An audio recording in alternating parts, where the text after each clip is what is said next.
Didi classes. Today I am going to tell you about the alkane series. ये तमाम जो नाम है अल्केन सीरीज है। जब इनकी हम करेंगे कॉम्बिनेशंस तो अल्क एंड एन। अल्क जो है वो इनकी प्रीफिक्स है, ए एन ई उनकी सफिक्स है।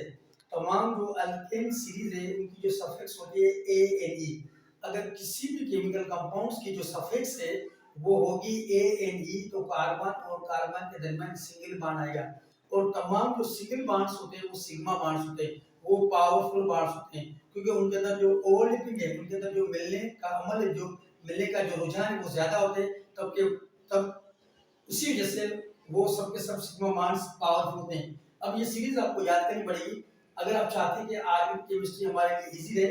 तो methane, ethane, propane, butane, pentane, hexane, heptane, octane, nonane, decane, undecane, dodecane.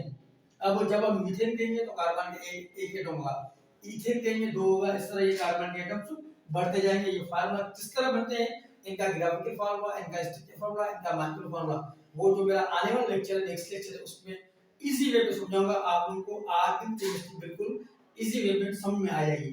अब बात ये है कि इन तमाम जो अल्कीन सीरीज है इनका मेल्टिंग पॉइंट, इन केमिकल कंपाउंड्स का और बॉइलिंग पॉइंट और इनकी डेंसिटी। सबसे पहली बात ये है कि जैसे नंबर ऑफ कार्बन एटम्स बढ़ेंगे तो इनका मेल्टिंग पॉइंट वो भी बढ़ेगा, इनका जो बॉइलिंग पॉइंट है वो भी बढ़ेगा और इनकी जो डेंसिटी है वो भी बढ़ेगी। तो हम कह सकते हैं कि तमाम जो अल्कीन सीरीज के कंपाउंड्स है उनके ये तीनों फैक्टर्स यानी मेल्टिंग पॉइंट, बॉइलिंग पॉइंट और डेंसिटी वो एक दूसरे से बराह रास्त तनासुब रखते हैं। अगर नंबर ऑफ कार्बन एटम्स बढ़ेंगे तो उनका मेल्टिंग पॉइंट बढ़ेगा, अगर मेल्टिंग पॉइंट बढ़ेगा तो बॉइलिंग पॉइंट भी बढ़ेगा, अगर बॉइलिंग पॉइंट भी बढ़ेगा तो उनकी डेंसिटी भी बढ़ेगी। फॉर एग्जांपल हम कहते हैं जो मीथेन है उनका जो मेल्टिंग पॉइंट है -183 और जो ईथेन है उनका है -173।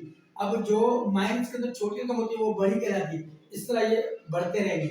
अब ये देखिए आपका बॉइलिंग पॉइंट -162 है, फिर -89 हो गया, फिर -42 हो गया, फिर 0 हो गया, फिर 36 हो गया प्लस का। अब ये बढ़ रहे हैं ऊपर से नीचे, क्योंकि नंबर ऑफ ऑर्गेनिक कंपाउंड्स या जो नंबर ऑफ कार्बन एटम्स है वो बढ़ रहे हैं, इसी वजह से इस तरह की डेंसिटी भी बढ़ जाएगी। अब टेंपरेचर इनका 20 सेल्सियस के इनके ऊपर हम कहते हैं जो पेंटेन है, अब उस पेंटेन का मेल्टिंग पॉइंट, बॉइलिंग पॉइंट बढ़ रहा है तो जो डेंसिटी वो है 0.626 है। अब जो हेक्सेन है उसकी बढ़ रही है 0.658 है, इस तरह हेप्टेन की है 0.684 है, इस तरह जो ऑक्टेन है उसकी है 0.703। अब कहने का मकसद ये है कि मेल्टिंग पॉइंट बढ़ेगा तो बॉइलिंग पॉइंट बढ़ेगी, अगर बॉइलिंग पॉइंट बढ़ेगा तो उनकी डेंसिटी भी बढ़ेगी। तमाम जो अल्कीन सीरीज के कार्बन एटम्स बढ़ेंगे तो मेल्टिंग पॉइंट बढ़ेगा, बॉइलिंग पॉइंट बढ़ेगा, डेंसिटी भी बढ़ेगी। तो इसी तरह आने वाला जो मेरा लेक्चर है उसके अंदर इनके अंदर graphical formula, molecular formula, structural formula तमाम इजी वे में आपको मैं समझाऊंगा, वो आपको बात समझ में आ जाएगी। Don't forget to like, share and subscribe my channel. Thank you very much.